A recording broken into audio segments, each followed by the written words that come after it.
que a Ana se prefere apresentar o projeto, Ana? Ou queres que eu fale? Tanto faz, ô Fuji. A gente pode falar cada um pouquinho, então.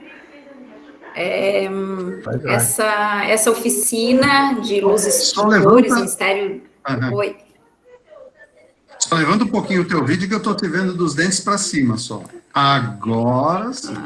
Melhorou um pouco. Essa oficina, ela faz parte de um projeto um pouco maior, que é a Mostra Interativa de Ciências, que nasceu dentro de um programa de pesquisa do grupo da física, articulado aí com a eletrônica, né? Também tem alguns professores da matemática. Esse programa de pesquisa, que se chama Democratização da Ciência, ele tem o objetivo de divulgação científica. Então, dentro dele estão 3 grandes projetos, né? Um deles é essa Mostra Interativa de Ciências, que digamos, a gente desenvolveu para abordar dentro da Semana Nacional da Ciência e da Tecnologia algumas atividades experimentais com material de baixo custo e oficinas também para a comunidade acadêmica do IFSC e também para a comunidade externa. E aí a gente, nesse período aí de aulas não presenciais, a gente fez algumas readaptações, né? Como não foi possível implementar a mostra interativa na forma de uma feira de ciências, com a construção de experimentos de ciências, de física, química, enfim, com um material de baixo custo, vinculando os alunos nesse diálogo e tudo mais, experimentos interativos, a gente optou por apresentar aqui na Semana Nacional apenas essa outra parte do projeto que se caracteriza pelas oficinas. Então, a primeira oficina é essa, de luz e cores, mistérios da visão, que o professor Ofúgio, o Cláudio e o Pedro vão explorar hoje, e a outra oficina é de circuitos em papel, que vai ser explorada na quinta-feira, por mim, pelo professor Júlio, e pelos bolsistas do projeto. Então, a gente dividiu nessas 2 etapas. Como é uma oficina, ela também tem a parte prática, e aí, quando a gente implementou presencialmente, a gente disponibilizava os materiais para construção sempre de algum experimento, né? No caso, hoje vai ser um caleidoscópio, na quinta-feira vai ser um circuito em papel. Então, como não houve essa possibilidade, né, de a gente disponibilizar antecipadamente os materiais, o Ofúgio e o Cláudio acho que vão daí falar um pouquinho melhor sobre isso, a gente criou um formulário para que os interessados em receber os materiais para construção do caleidoscópio do circuito em papel possam receber esses materiais em casa. Então, aí tem ali os critérios para receber, que é querer receber, né, mas a gente não tem condições de fornecer para todo mundo. Então, os 20 primeiros que se inscreverem, a corrida começa agora, porque o Ofúgio acabou de colocar o link no chat, vão receber, né? A gente tendo disponibilidade de enviar para mais pessoas que se inscreverem ali através do formulário, a gente envia, mas a questão da introdução é essa. Então, a gente tem um programa de pesquisa de democratização da ciência. Essas oficinas, elas estão dentro de um projeto desse programa, que é a Mostra Interativa de Ciências. Então, aí, eu sou professora Ana Carolina, professora de Física do campus Florianópolis, e cada professora aí pode se apresentar também, né, e somos os integrantes desse projeto. Passo a palavra, então, para vocês, professores. Tá bom, boa tarde a todos, né? Como a Ana disse, meu nome é Carlos Daniel Ofúgio, participo aí desse projeto, né? Eu, o Cláudio e o professor Pedro aqui vamos ministrar, então, essa oficina hoje, que faz parte desse grande projeto maior, né? A nossa oficina hoje está separada em algumas etapas. Inicialmente, é essa apresentação do projeto mesmo, né? A segunda etapa é a apresentação de um vídeo, que a gente gravou mostrando um pouquinho do funcionamento do olho, como é que um daltônico enxerga, né? e, enfim, algumas curiosidades relacionadas ao processo de visão, né? Na sequência, o professor Pedro vai mostrar um experimento que ele fez que explora a nossa percepção do olho, né, de movimento, entre estática e movimento, utilizando eletrônico, uma roda de bicicleta, né? Na sequência, a gente constrói um caleidoscópio e a gente abre para perguntas, né, para observações, para que a gente possa fazer desse momento o mais proveitoso possível, né? Se alguém quiser se apresentar também, fica à vontade. Bom, eu sou o professor Cláudio, o professor Carlos Ofui já praticamente disse tudo o que eu ia dizer, mas o que eu vou apresentar também, de certa forma, já foi contemplado com os outros professores, né? E, principalmente, a assistência desse vídeo que nós vamos ter logo em seguida.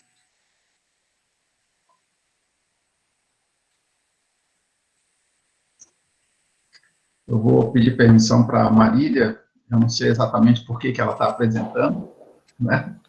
E vou apresentar, então, o vídeo agora, tá?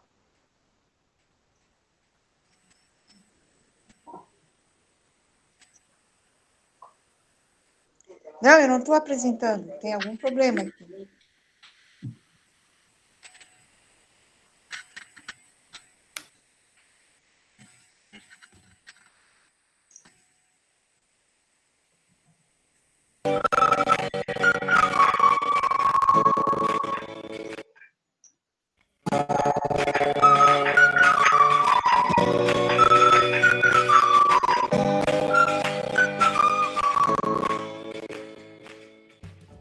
Olá, meu nome é Carlos Daniel Ofui Rodrigues, eu sou docente no IFSC do campus Florianópolis e estou aqui com você para abordar um tópico chamado os mistérios da visão.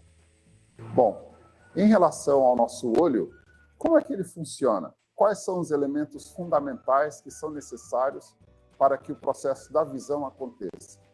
Inicialmente, a luz ela vai atingir a córnea. Na sequência, ela vai passar pela pupila, né? E aí, então, ela vai atingir, né, passando por um cristalino, que é uma lente que faz a regulagem do foco dessa imagem. Então, essa luz atinge a nossa retina, que é o fundo do nosso olho, né? Provavelmente, você já viu algumas fotos em que as pessoas aparecem com o olho vermelho, né? Isso acontece porque nas máquinas comuns, o flash fica exatamente em cima, né, da máquina. Isso faz com que a luz do flash entre no olho, vá até a retina e retorne, sendo capturada pela máquina. Então, aquele avermelhado dos olhos nas fotografias, né, elas, na verdade, são imagens da nossa retina. Bom, nessa retina existem, basicamente, duas células chamadas células fotorreceptoras. São elas que são responsáveis por traduzir, né, e ser sensibilizado pela luz que está chegando nelas, né? Uma delas, que é chamada de cone, essas células elas são mais sensíveis às cores, a determinadas cores de luz, e os bastonetes, que é um formato mais alongado. Esses bastonetes são sensíveis à luminosidade. Então, eles são bastante utilizados em ambientes mais escuros ou à noite, né? E os cones, por sua vez, são responsáveis por distinguir as cores, né? Então, nós temos, basicamente, 3 tipos de cones, né? Um que é mais sensível à luz vermelha, o outro que é mais sensível à luz verde e um que é mais sensível à luz azul.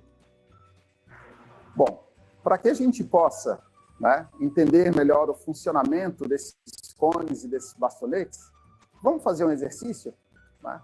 Observe essa imagem que aparece na sua tela, né? Focalize bem, repare bastante bem nesse ponto que está bem no centro da sua tela, né? Observe ela durante uns 10 segundos, mais ou menos.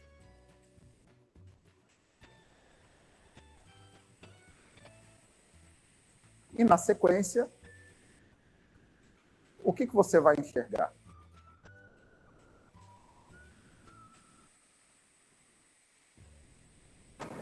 Tudo bem, pessoal?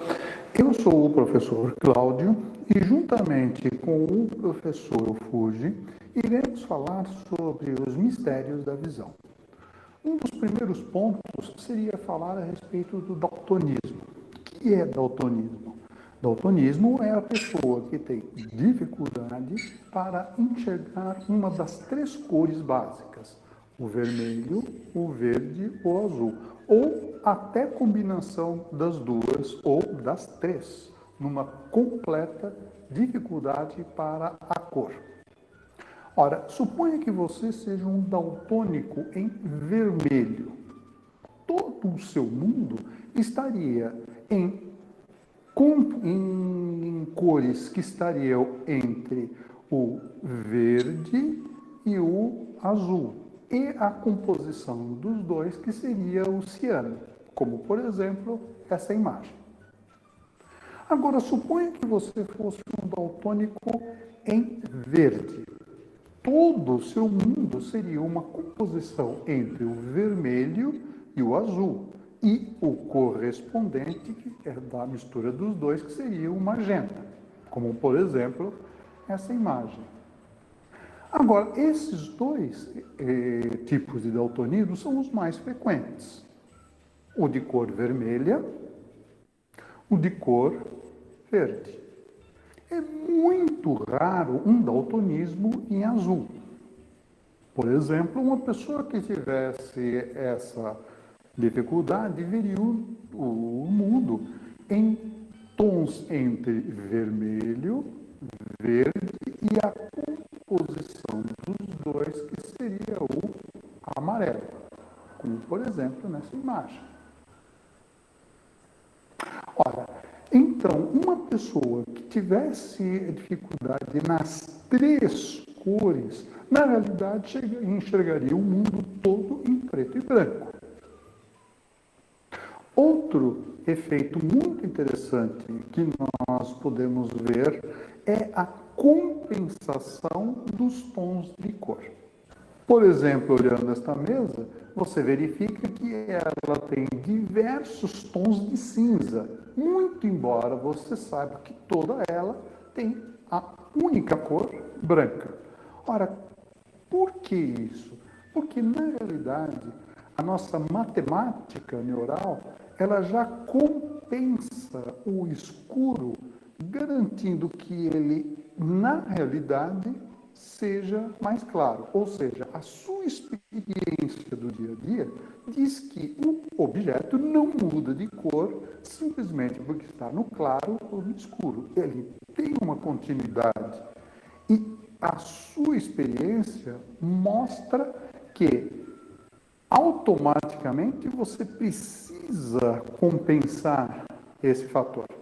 Por exemplo, nesse jogo de xadrez, nós temos um cilindro que ele provoca uma sombra sobre o tabuleiro. Agora, o que é mais impressionante é o seguinte: se eu perguntasse para você, qual dos quadrados que aí estão nesse jogo é mais claro? O quadradinho A ou o quadradinho B? Você não vai ter a mínima dúvida de dizer que o A é muito mais escuro do que o B. Porém, veja esse efeito. Incrível, né?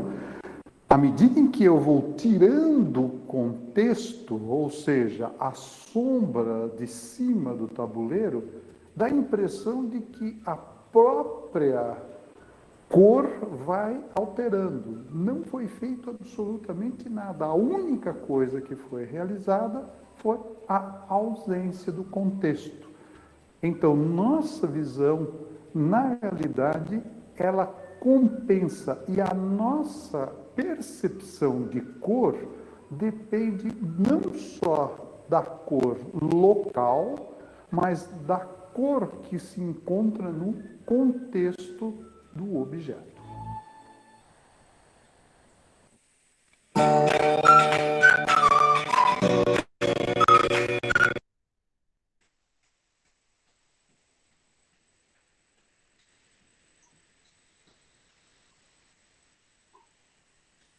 tá aí.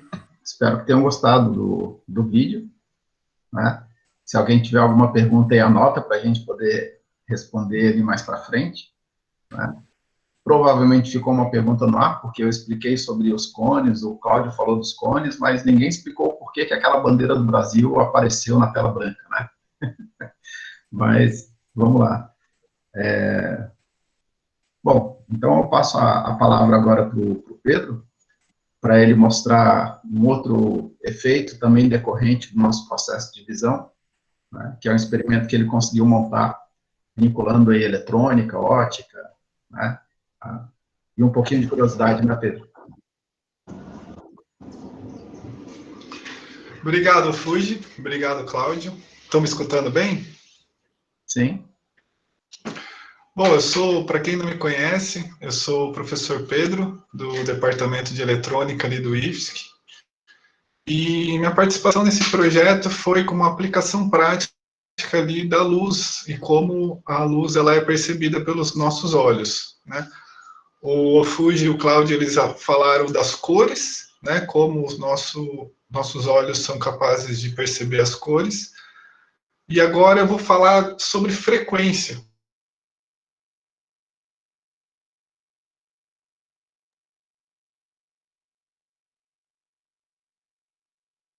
Velocidade com que o nosso olho é capaz de adquirir a imagem, que é a persistência da visão. Então, quando a gente está enxergando, vocês me corrijam, tá, o Fuji ou Cláudio, se eu falar alguma besteira. Mas quando a gente está enxergando alguma coisa, na verdade, é que o nosso cérebro está tirando fotos, né, dessa imagem, né, que está em frente do nosso olho. E ele tira em torno de umas 30 quadros, 30 fotos por segundo. Só que na nossa percepção do nosso cérebro é como se fosse uma coisa contínua, né, analógica. Só que, na verdade, se a gente pudesse olhar na nossa memória o que a gente viu, a gente veria 30. E utilizando esse princípio, a gente consegue, na eletrônica,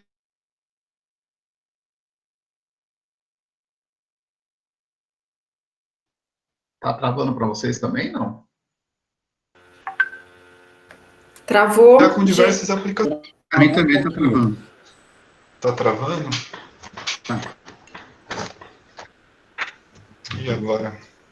Aqui a pouco deu uma mega chuva com uma ventania Eu vou mudar pro gigantesca. Eu celular. achei que ia até faltar luz aqui, mas passamos incólumes nesse aspecto.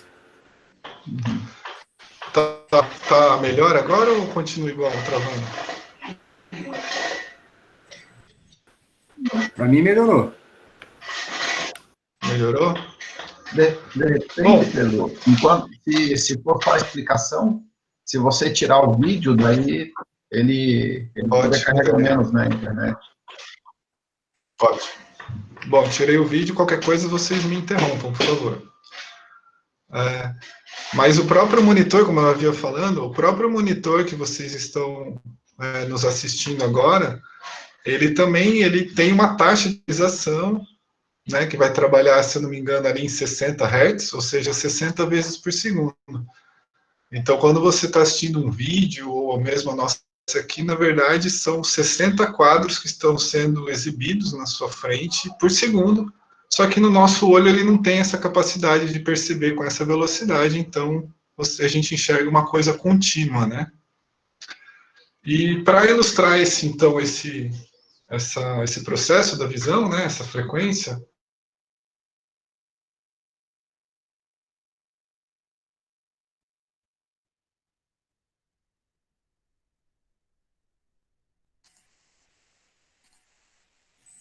Deu uma travadinha de novo. e a minha tela, uma apresentaçãozinha que eu fiz colocando LEDs.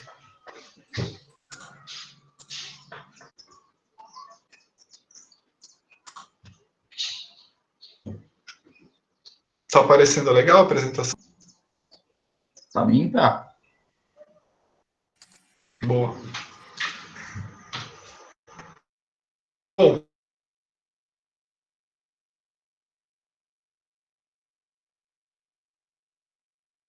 para construir esse experimento, né, que está bem difundida, que ela tem um processador interno e mais alguns periféricos que ajudam a se comunicar com sensores e com atuadores, né? No nosso caso aqui com LEDs e sensores.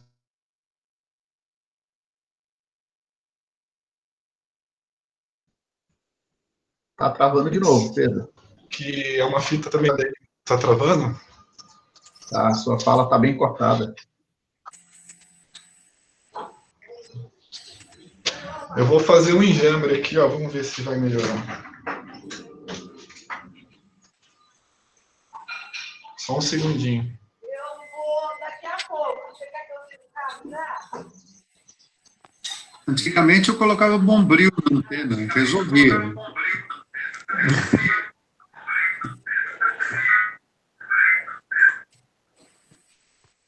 Vocês estão me ouvindo bem? Agora sim. Sim.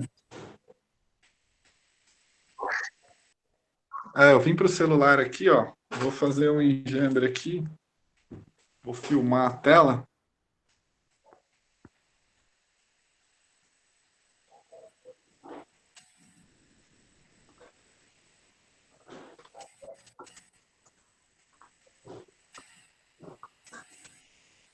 Estão vendo legal?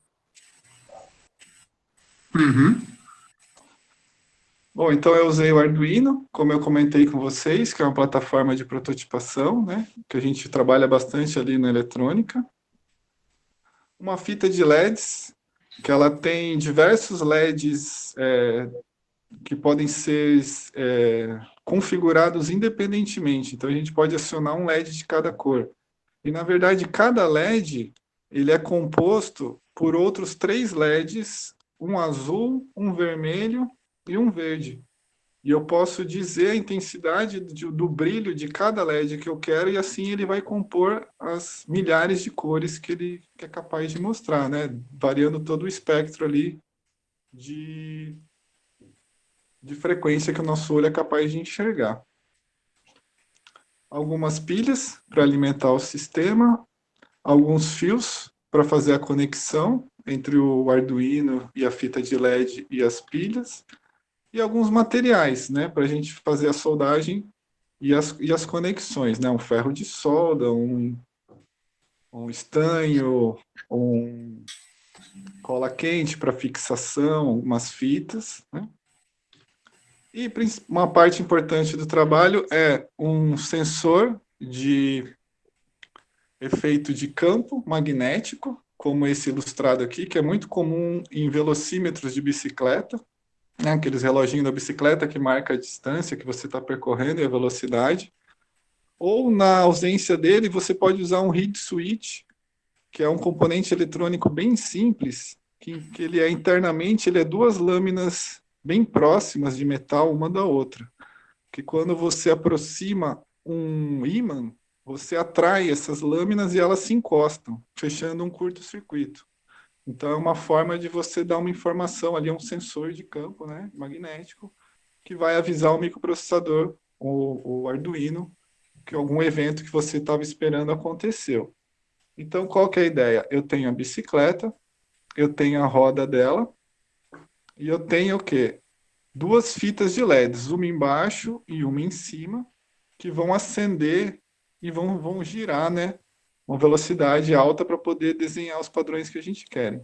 Eu tenho um ímã, na verdade aqui é o contrário, eu tenho um ímã que está preso aqui no garfo da roda, e aqui eu vou ter um desses sensores, aqui eu usei esse sensor de bicicleta aqui, que é um sensor de efeito Hall, que quando a roda girar e passar próximo do ímã, ele vai acusar a presença do ímã e vai avisar o Arduino que uma volta está começando. Então o Arduino ele vai contar o tempo que a roda leva para fazer um ciclo completo. Feito esse tempo, eu sei então o intervalo de tempo que eu tenho que acender e apagar os LEDs aqui durante o giro, numa velocidade bem rápida, ali em alguns milissegundos, para desenhar os padrões que eu quero fazer. Então essa foi a montagem que eu fiz, né? Uma imagem da roda, é uma bicicleta elétrica para facilitar o meu trabalho, de não ter que ficar girando, né? Posso só acelerar ela. Aqui é uma parte da fita de LEDs, Aqui embaixo é outra parte da fita de LEDs que vão acender. As pilhas para alimentação. O Arduino está aqui nesse invólucro, aqui nesse plástico, bolha, para proteção. Aqui eu tenho o sensor magnético. E o ímã ele está preso aqui. Então a ideia é a roda começar a girar, o sensor vai dar a volta na roda. Quando ele cruzar pelo ímã, ele vai iniciar uma imagem, o acendimento e o apagamento dos LEDs, e com uma alta velocidade ele vai então desenhar e formar padrões para a gente, né, no desenho que a gente quer. Tá? Então para isso, ó, vou mudar agora aqui para... Vou posicionar aqui para a bicicleta.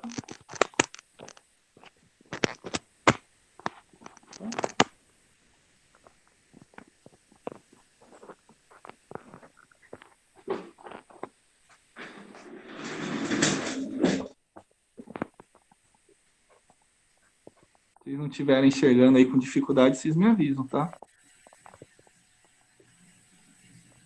Vou escurecer um pouco aqui.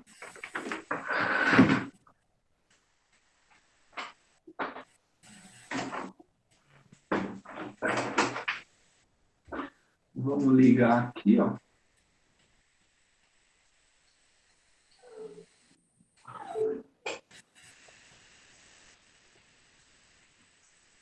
E vou fazer a roda girar.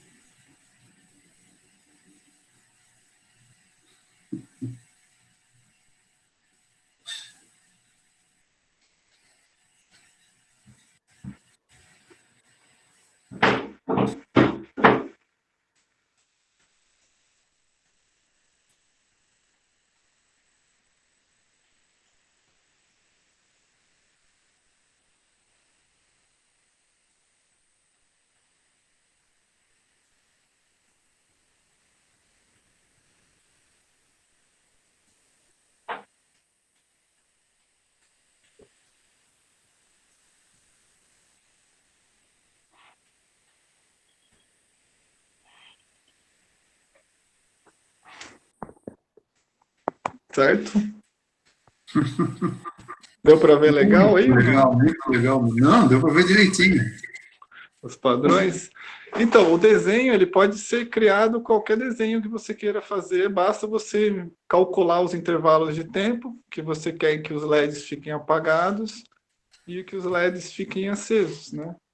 E daí o giro da roda vai fazer essa imagem para a gente, vai repetir essa imagem para a gente numa frequência que o nosso olho é capaz de assimilar e entender o padrão que ele desenhou. Era isso. Legal, show de bola. Muito bom, muito legal mesmo. Obrigado. Uma pergunta, Pedro. Naquela fita de LED, você consegue controlar cada um dos LEDs, né? Cada um dos LEDs, a cor, a intensidade da cor e o tempo de aceso ou apagado, né? Uhum. Legal. Cara, ele faz isso com uma rapidez impressionante. Até quanto que você pode pôr de frequência nesses LEDs, assim? Uns 50 quilos ele aguenta? 50 kHz ele aguenta? Cada LED, ele precisa receber 3 bytes de informação. Então, como eu estou com 8 LEDs, são 24 bytes que eu envio para poder definir as cores, né? Uhum. E isso leva em torno ali de 230 microsegundos para ele produzir. Eu não ouvi. Quanto que é? 230 microsegundos. Então, a cada 200... Daí eu tenho que, para trocar o padrão, eu tenho que aguardar no mínimo 50 microsegundos. Então, arredondando, a cada 300 microsegundos eu produzi novo acionamento dos LEDs, ali, uma nova cor, meio apagar. Então, dá para desenhar bastante coisa. Sim, considerando que a roda ela leva uns 10, ela gira mais ou menos umas 10 vezes por segundo nessa bicicleta aqui, então eu tenho cada giro completo, eu tenho 100 milissegundos para trabalhar. Eu gasto 300 micro para acionar, então tem bastante tempo de sobra para desenhar. Dá para desenhar o que você quiser. Demais mesmo. O que fica limitado é o Arduino em si, ele é um processador bem limitado em termos de processamento, né? Então, para você fazer algumas formas de onda mais complexas que envolvam equações matemáticas, daí ele não é uma boa, daí precisaria de um processador mais poderoso. Mas para desenhar coisas simples assim, ele funciona bem legal, é bem fácil de trabalhar. Quem quiser Escrever um aprender nome, mais, por exemplo, já seria mais difícil, porque ele precisa de mais processo, né? talvez se escreva um pouco tortinho, fique um pouco esticado de cima, embaixo, mas dá. E quem quiser aprender mais de Arduino e de eletrônica, é só entrar em contato com a gente aí, do IBS, que vai se Ô, dar Pedro, bem. Diga. posso fazer duas perguntas, então. Claro. Você citou ali que para cada LED, né, você tem 1 byte, é isso? 3 bytes. 1 byte. Né? Oi? É 1 byte para cada cor, né? São 3 cores, são 3 bytes. Tá. 1 byte são 8 bits, então você consegue 256 intensidades ou... Isso. É isso? Isso. Para cada cor. Para cada cor. Certo. Que é o sistema RGB, né? Que é o sistema RGB. Tá. E você falou na questão da velocidade da roda, né? Tem que ter, digamos, uma sincronização entre a velocidade da roda e a ilusão, o efeito óptico que você quer causar, né? Então, o sistema, ele faz a leitura da velocidade instantânea da roda, né? E daí, internamente, ali no algoritmo, ele se adapta a essa velocidade da roda, é isso? Podemos usar esse termo? Ele sempre pega a velocidade da roda do último giro para compor a nova velocidade dos LEDs, né? O acionamento dos próximos LEDs da próxima volta. Então, se eu diminuir a velocidade, ele vai ajustando com base no sensor, né? Que é o sensor de efeito Hall. E eu tenho também, para melhorar a qualidade da imagem, eu tenho os 2 LEDs. Então, quando um está passando em cima, o outro está passando embaixo, e daí quando eu passo em cima, o outro refaz a imagem de cima. Então, com 2 LEDs, eu consigo dobrar a frequência de amostragem aqui para o olho, né?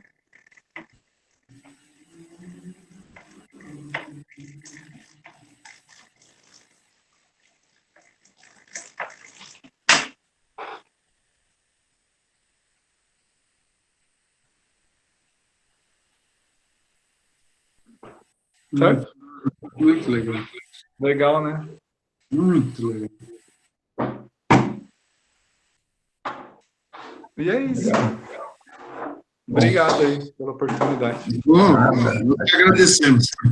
Yes. Bom, agora eu vou mostrar para vocês como é que se dá a montagem de um caleidoscópio caseiro, né? Lembrando aí que eu coloquei no chat o endereço aí de um Google Formulário, né, que a pessoa preenchendo, pelo menos as 20 primeiras a gente garante, tá? Que envia o kit aí para poder construir em casa, tá bom? Sim, mas tem que ter escrito o nome direitinho, tem que ter escrito endereço, pelo menos, para poder enviar. Isso, e é importante também que deixe o e-mail, né, porque aí caso dê algum problema ali no endereço, alguma coisa, a gente ainda tem a possibilidade de entrar em contato via e-mail, né? Mas o importante é que realmente preencha todos os campos ali bem direitinho, tá? Bom, então, eu vou fazer essa apresentação em 2 etapas, né? A primeira etapa, eu vou mostrar uma apresentação de PowerPoint, né? Mostrando passo a passo da construção desse caleidoscópio e como é que ele funciona. E, na sequência, eu vou mostrar pela minha webcam mesmo, né, essas etapas de construção para que vocês vejam de forma mais materializada, em vez de fotos, tá? Bom, então tá aí, né, a montagem do caleidoscópio, que faz parte desse projeto Nossa Interativa de Ciências, né, dentro da oficina, Mistérios da Visão, que foi o momento oportunizado aí pela Semana Nacional de Ciência e Tecnologia. Né? Bom, então, inicialmente, né, como é que esse caleidoscópio funciona? Né? Quando o nosso olho está na frente de um espelho plano, a imagem que a gente enxerga lá atrás do olho, na verdade, ela é formada, né, a partir de raios que foram refletidos ali no objeto. Esses raios de luz, que são esses dois raiozinhos rosas, né, que estão saindo do objeto e chegando no espelho aqui, nesse ponto P, eles são refletidos e chegam no nosso olho. Como o nosso olho não tem como rastrear qual o percurso desse raio de luz, ele imagina que ele vem em linha reta. Então, a gente enxerga essa informação aqui do objeto como se ele estivesse atrás do espelho, a mesma distância do espelho. Então, se esse objeto está a 10 centímetros na frente do espelho, a gente enxerga ele como se estivesse 10 centímetros atrás do espelho. Né? Todo mundo utiliza o espelho plano para se embelezar, né, para pentear o cabelo, as meninas aí para fazer a maquiagem, assim vai. Mas uma coisa interessante que acontece é quando a gente associa dois espelhos. Né? Quando esses dois espelhos são associados, formando um determinado ângulo, né, nesse caso aqui ilustrado 90 graus, em vez de você ter uma imagem formada, você tem 4 imagens, né, que são 3 imagens mais o objeto que você pode enxergar. Né? Então, seriam 3 imagens formadas e o objeto. Como está ilustrado aqui em cima, nessa associação, só que o ângulo aqui não é de 90 graus, por isso que aqui, sim, nós vemos 5, vamos dizer assim, 5 objetos, sendo que um deles é o verdadeiro e 4 imagens. Isso tudo porque nessa associação de espelhos aqui, né, não vai acontecer uma reflexão única para chegar no teu olho. Né? Existem diversos caminhos que o raio de luz pode percorrer, né, saindo do objeto e chegando no teu olho. Então, por exemplo, né, esse raiozinho de luz que bateu aqui no espelho 2, que voltou e que vai chegar lá no teu olho, né, ele vai ser traduzido pelo teu olho como se esse objeto estivesse atrás do espelho, nessa posição aqui que está indicada como sendo I2. Né? A mesma coisa com I1, a mesma coisa com I1, 2. Tá? Então, acontece uma multiplicação de imagens quando a gente associa os espelhos. E o caleidoscópio funciona exatamente assim. A gente posiciona 3 espelhos formando um triângulo, né? E as sucessivas reflexões da luz que o objeto, né, emite ou reflete ali dentro dele, vai gerar esse efeito de multiplicação de imagens. Tá? Então, como é que a gente produz esse caleidoscópio? Bom, o que vocês vão precisar? Tá? Primeiro, os espelhos, obviamente, que estão representados aqui por esses 3 retângulos. No nosso modelo, num tamanho de 20 centímetros por 4 centímetros, 20 de comprimento e 4 de largura. Né? Um papel cartão ou papel cartolina, da cor que você preferir. No nosso caso aqui, a gente utilizou uma cor preta, né, uma cor neutra aqui. Também de 20 de comprimento, né, que é o mesmo comprimento do espelho, só que 24 de largura, porque você vai ter que envolver esses 3 espelhos, né, e deixar ele firme.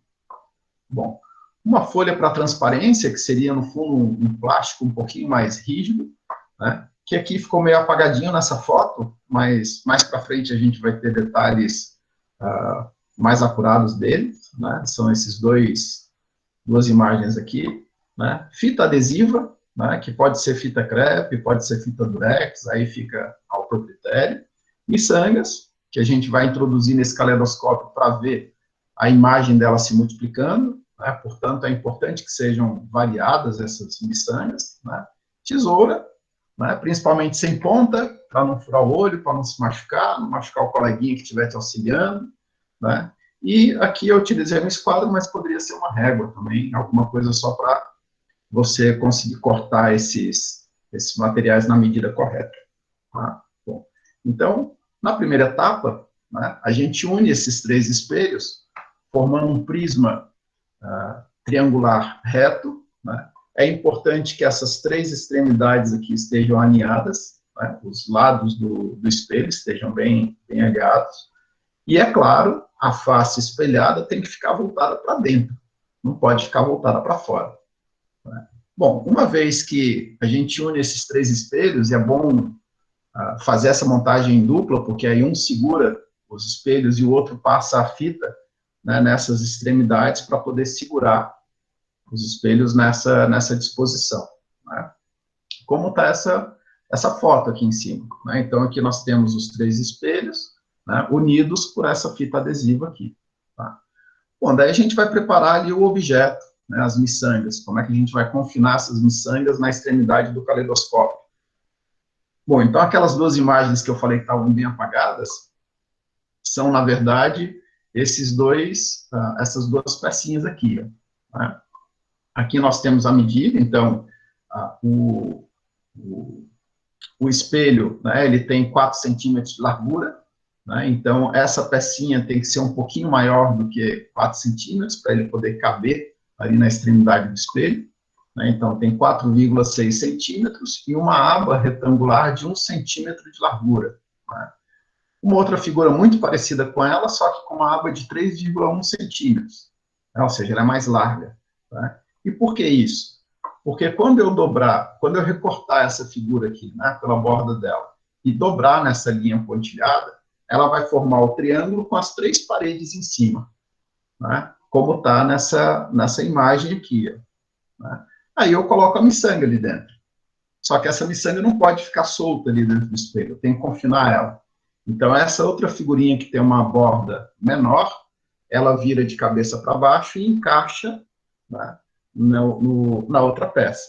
Então, veja, aqui tem o triângulozinho com uma aba pequena, aqui o triângulozinho com uma aba maior, junto com as miçangas, né? E quando eu, então, utilizo essa peça aqui para aprisionar, entre aspas, né, confinar as miçangas, eu obtenho esse resultado, né? Bom, para que essas abas fiquem bem comportadas, né, eu preciso garantir que elas fiquem unidas. Então, a gente passa uma fita adesiva aqui, né, na interface de cada uma dessas abas, tá?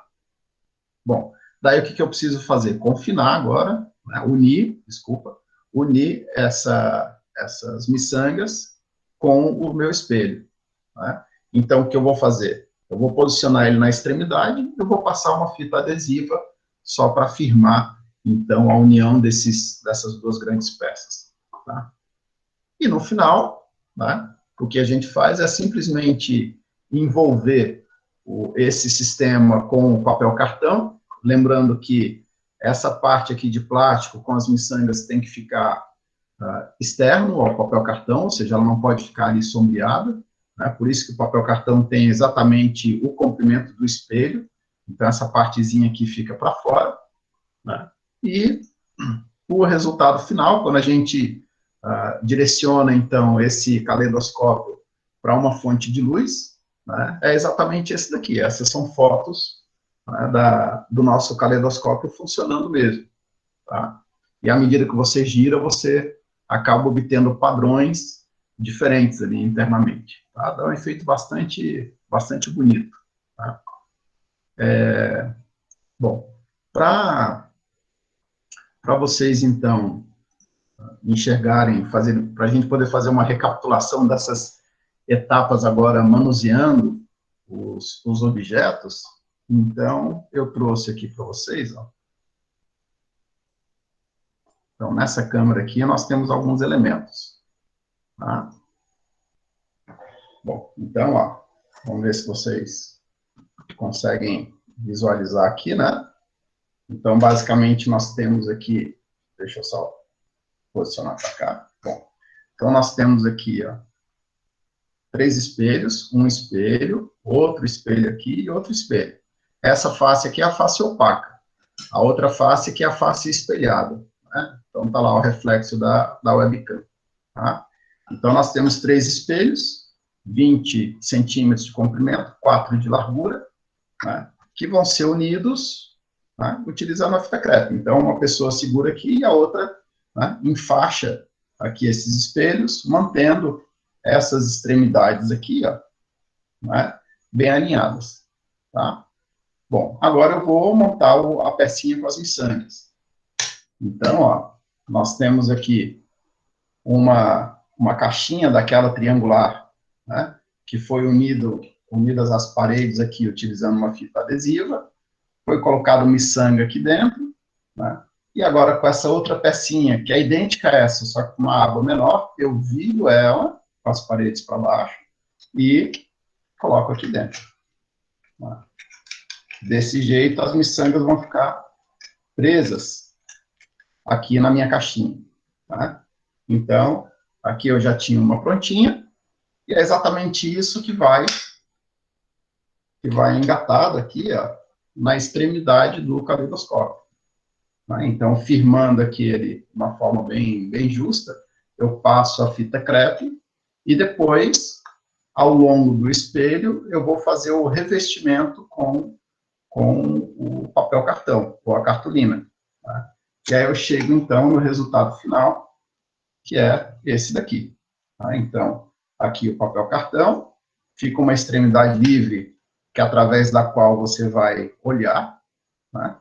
E a outra extremidade estão, então, as miçangas confinadas no nosso plástico. Tá?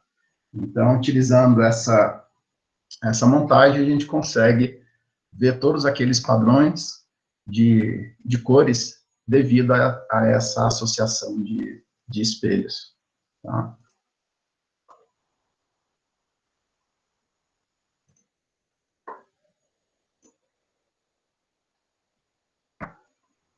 Bom, tá aí. Essa é a montagem do caleidoscópio. Caso alguém queira, né, o passo a passo, pode me mandar um e-mail solicitando. Meu e-mail está aqui no chat. Paulo Fuji, participei lá da oficina, gostaria de receber o roteiro de montagem do caleidoscópio. Daí eu envio para vocês, sem problema nenhum. Tá? A gente fica à disposição aí para dúvidas.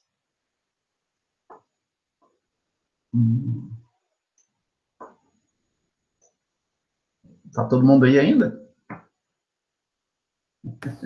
Estamos aí. Todo mundo ficou calado de repente? Estamos concentrados, vendo se entendia. Estava assistindo. Então tá bom. Alguém tem alguma dúvida em relação à montagem do caleidoscópio? Ou se quiser fazer alguma pergunta a respeito do vídeo, ou do projeto do Pedro, enfim, estamos abertos aí para as considerações.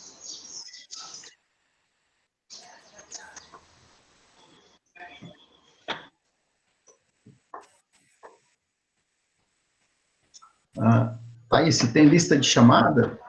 Não tem lista de chamada, tá?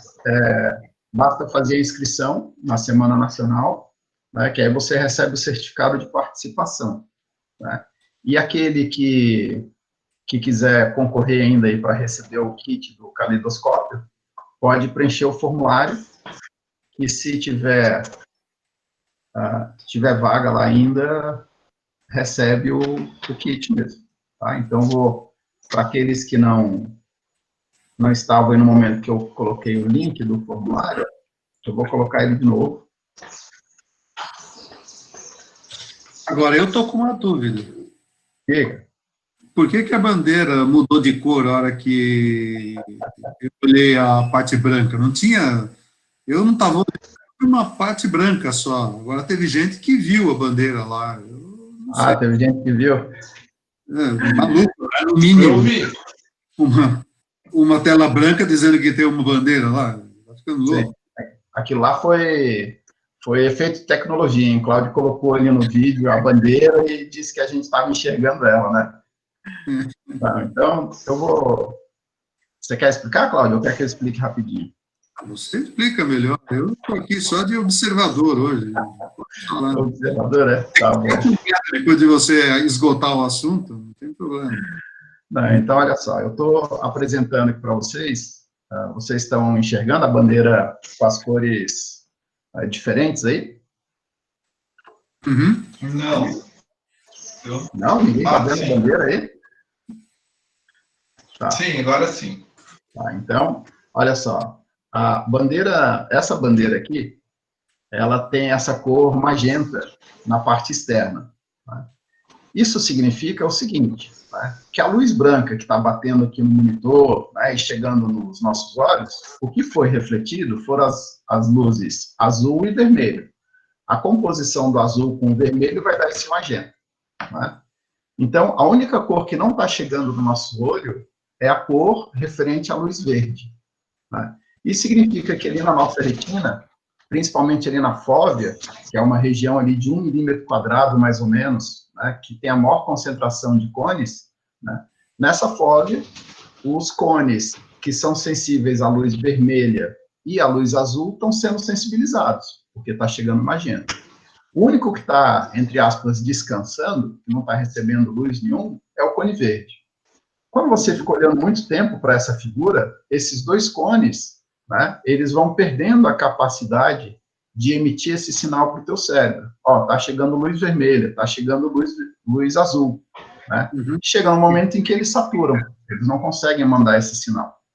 Quando você olha para uma tela branca, então você vai estar recebendo todas as cores. Só que você deixou de enxergar, perdeu momentaneamente a capacidade, né, de enxergar o azul e o vermelho. Então você só enxerga o verde. Então essa parte externa aí vai ficar esverdeada para você. Essa mesma lógica é aplicada para as outras cores, né? É o seguinte, a gente não se dá conta, mas, por incrível que pareça, a luz, na hora que ela entra nos nossos olhos, ela destrói os pigmentos que são correspondentes à cor. O que significa isso? Significa que, com muita luminosidade, boa parte dos pigmentos desaparecem. Está sempre assim. Lá para o nervo óptico, tem que ir sempre a mesma quantidade de elétrons, tá? A corrente, falando na linguagem do Pedro, a corrente elétrica que está entrando lá no neurônio, que está passando, que vai para o nervo óptico, tem que ser sempre a mesma.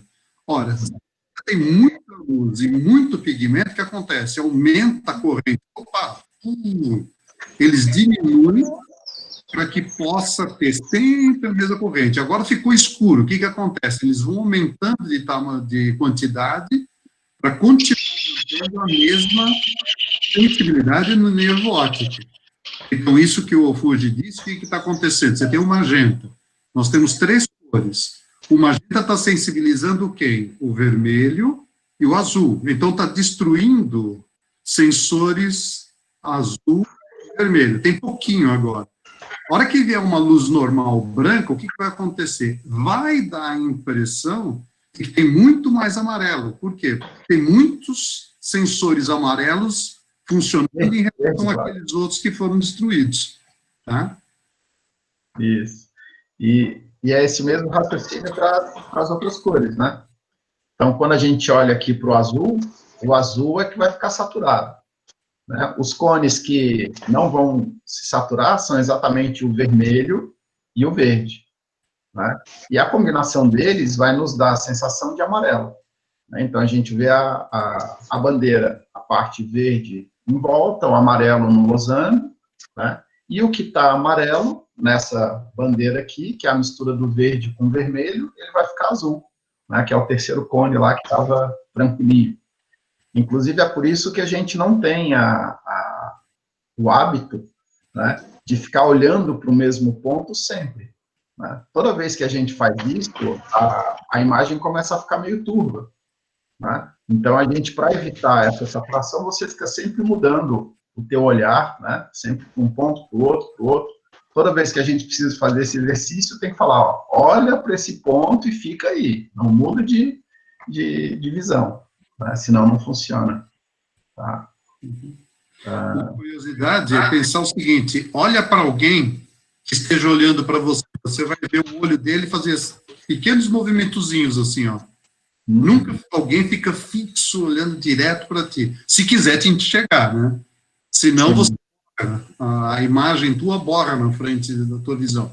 Então, agora que você está olhando a tela, se pudessem gravar o teu olho, você ia ver que o teu olho está fazendo assim, ó. Ah, o meu ninguém grava, cara. O meu é muito pequenininho, não tem como, não.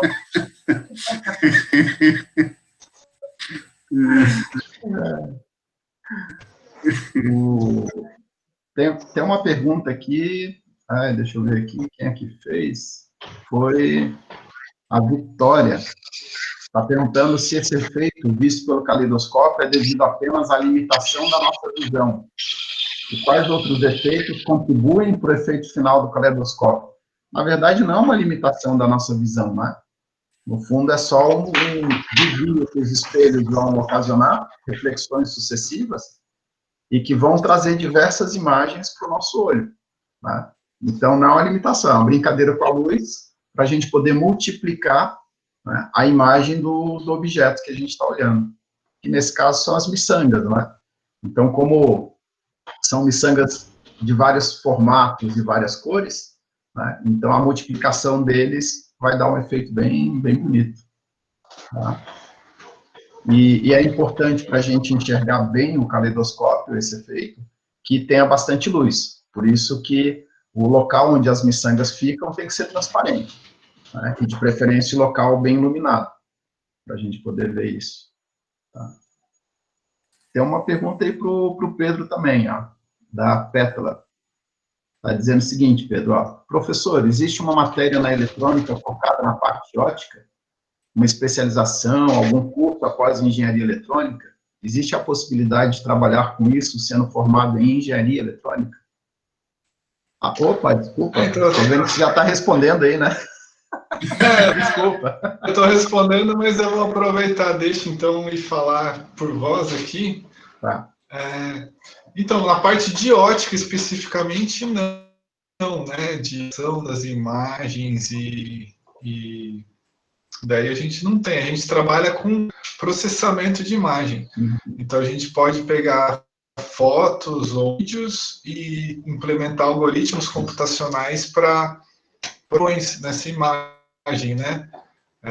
Pessoas, carros, números, texto, e ensinar o computador a reconhecer esses padrões que a gente tem o costume de procurar para facilitar o nosso trabalho, né? A gente não tem nenhuma disciplina específica que trate disso no curso de eletrônica, mas existem disciplinas eletivas e projetos de pesquisa que são bem interessantes, que trabalham com essa parte de processamento de imagem, que é um mercado bem grande, novo, né, que está surgindo aí, na parte que se associa com ferramentas de inteligência artificial, né, para ensinar o computador a pensar do jeito que a gente pensa. É isso. Legal. Obrigado, eu que agradeço a pergunta.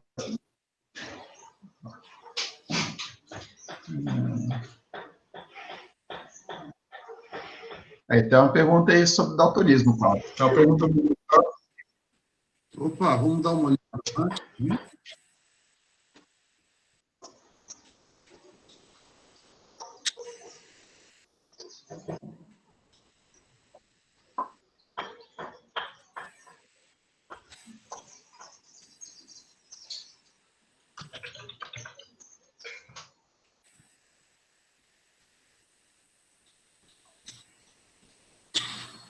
Bem, com relação a esses óculos, eu realmente não tenho muita informação, mas, na realidade, se é uma dificuldade que a pessoa tem de enxergar uma dada cor, quer dizer, por mais que você coloque um óculos, é ela que não tem a sensibilidade para as cores. Então, o óculos, ele não vai poder realmente suprir. O que ele pode, talvez, é fazer o seguinte: assim como você não enxerga o infravermelho, você faz o quê? Você coloca uma transformação de cor de infravermelho para uma cor visível. Pode ser verde, pode ser vermelho, pode ser azul. Você repara que esses óculos infravermelho que você enxerga, não é que o infravermelho tem aquela cor, né? É que a emissão do infravermelho, você coloca uma cor que aparece no seu óculos, ou que pode ser verde, ou que pode ser azul, pode ser qualquer combinação que você enxerga. Então, o que provavelmente deve ser feito é você verificar o daltônico, se ele é em vermelho ou em verde, né, que é uma maior quantidade, E aquela parte correspondente à luz que ele não enxerga, suponha um daltônico em vermelho, ele possibilita um óculos para que ele consiga ver isso no verde e no azul. Então, ele pega mais tenso, só isso, porque ele não tem como.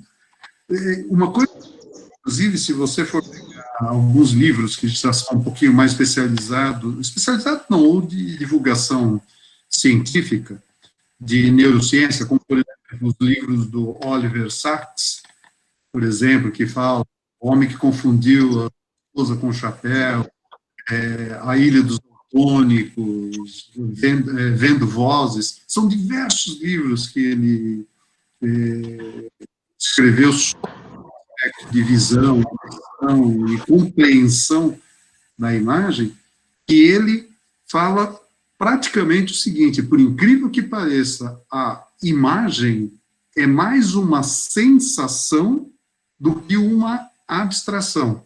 Você sente a cor vermelha, você sente a cor verde, azul. Quer dizer, então, essa é uma situação que essa pessoa daltônica, ela não consegue sentir essa cor. Então, você põe ela para sentir com um outro elemento, que aí, no caso, é o outro sensor.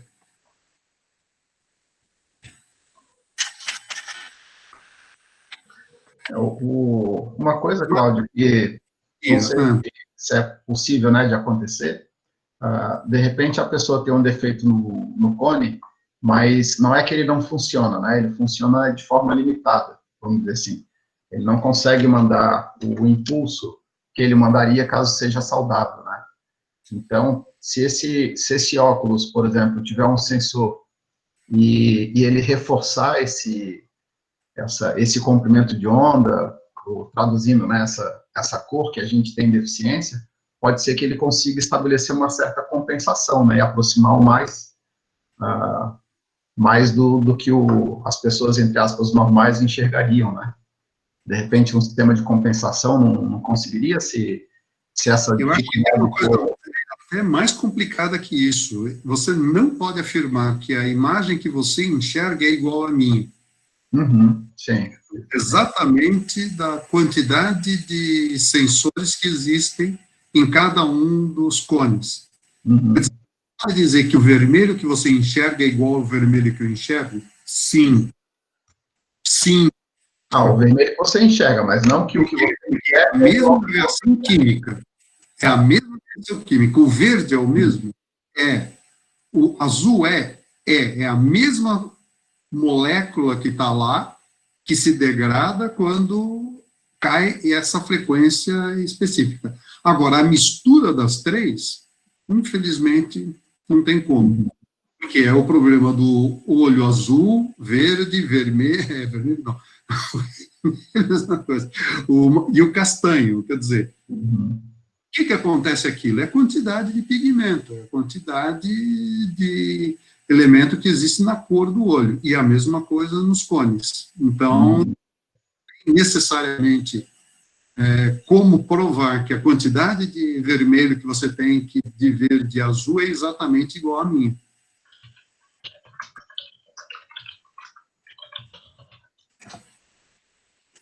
Uma coisa importante estão perguntando aí é o seguinte, é que, na realidade, o daltonismo está ligado a um gene recessivo no X, tá? No X. O que significa isso? Significa que uma mulher, ela tem que ter X recessivo e X recessivo para que possa manifestar o daltonismo. No homem, não. É Y e X. Então, basta um recessivo que ele é daltônico. A proporção é mais ou menos 8 homens para 100 que tem daltonismo. E para a mulher, se não me engano, acho que 1 a cada 200 mulheres, exatamente por causa desse fator recessivo. E é genético, o daltonismo é genético. É por isso que eu nunca discuto cor com mulher.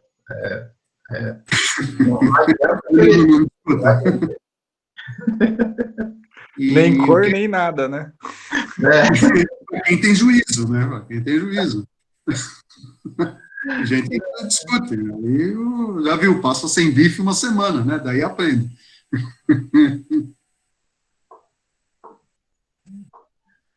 Mas beleza. Deixa eu ver se tem mais alguma pergunta aqui.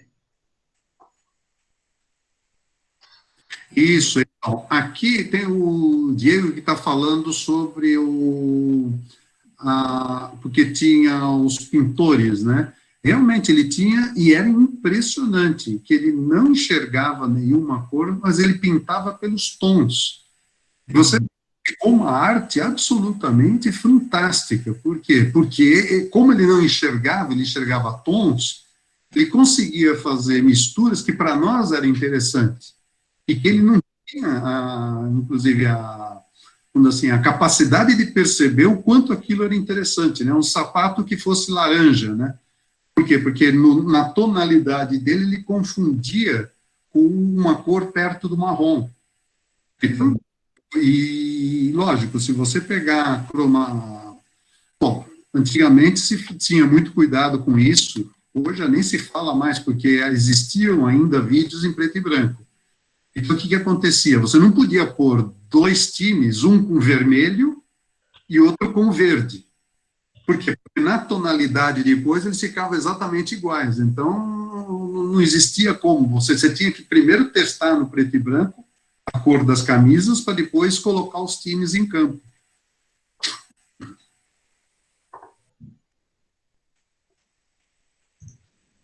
Só para aguçar a curiosidade do pessoal e não fornecer também todas as respostas, né? Eu gosto de fazer umas perguntas para eles também. Ali no final, eu sugeri que as pessoas procurem sobre sinestesia, né? Que é a capacidade que algumas pessoas têm de ter duas, pelo menos, né, sensações ao mesmo tempo. Então, existem pessoas que quando elas escutam algum som, elas têm alguma sensação na boca também. Né? Então, oh meu Deus, o paladar, ele é alterado de acordo com a música que você escuta, né? Ou as pessoas que escutam alguma música, eles veem formas, veem objetos de determinadas cores na frente deles, né? Então, existia, por exemplo, uma francesa que participava de uma orquestra e o som grave para ela, um tunks-tunks, né, que é bem comum aí na balada, para ela a sensação era de quadrados vermelhos pulsantes, né? E quanto mais agudo o som, mais azulado era o objeto que ela enxergava na frente dela. Então, às vezes o nosso cérebro tem essa capacidade de juntar sensações de forma que uma interfere em outro sentido, né? É o processo chamado de sinestesia. É muito legal isso.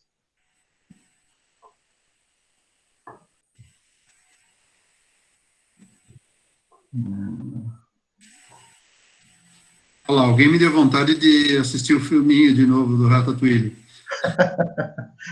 Legal, show de bola.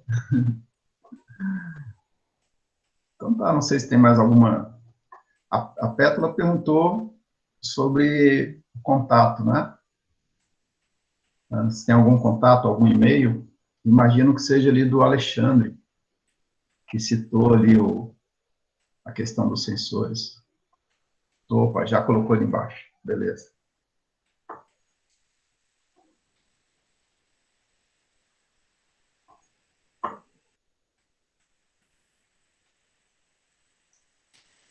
Então tá.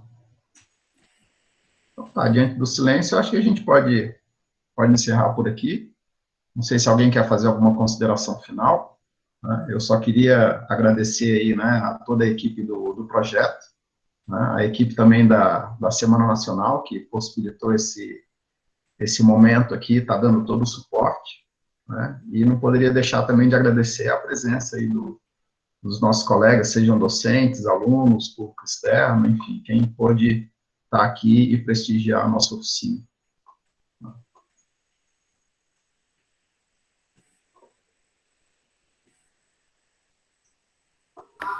E nos encontramos na quinta-feira, né, no Circuito em Papel. Sim, sem dúvida.